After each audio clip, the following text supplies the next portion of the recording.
Hey Bells Hill, it's Miss Huser. I am just here to offer you some reminders of some things that we need to think about and remember while we're off on this extended time from school.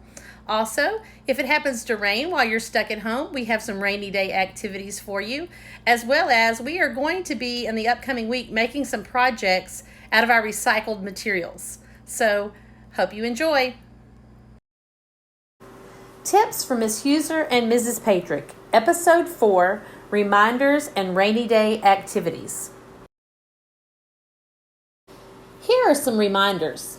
Wash your hands using soap and hot water for at least 20 seconds, or the length of time it would take to sing the Happy Birthday song 2 times.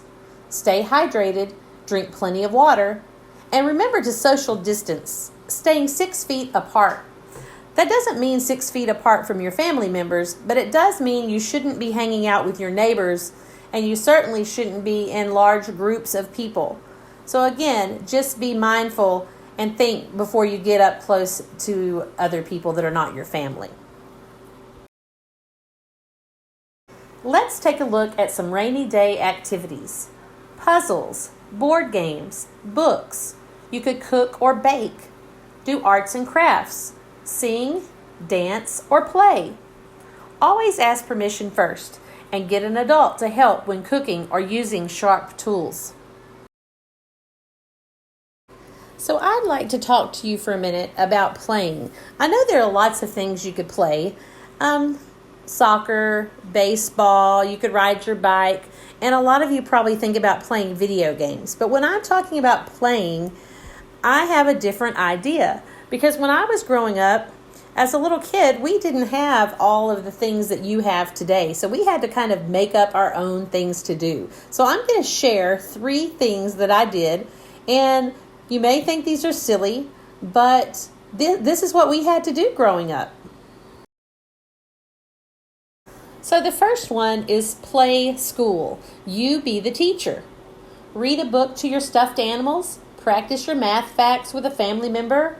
Or write in your journal. And you could even think of your own things to do as you're the teacher. Another idea is to play house, where you pretend to be the parent or the adult. So you have to be responsible. Help with your siblings. Help around the house.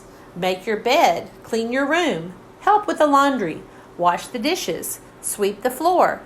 And do some other activities around the house that would be helpful. This next idea was probably one of my favorites, playing grocery store, where I was the worker. I was the cashier or the stocker or the bagger at the store. As the cashier, I would ring up the person's groceries, and then I would total up what they owed me, and then I would count back the change.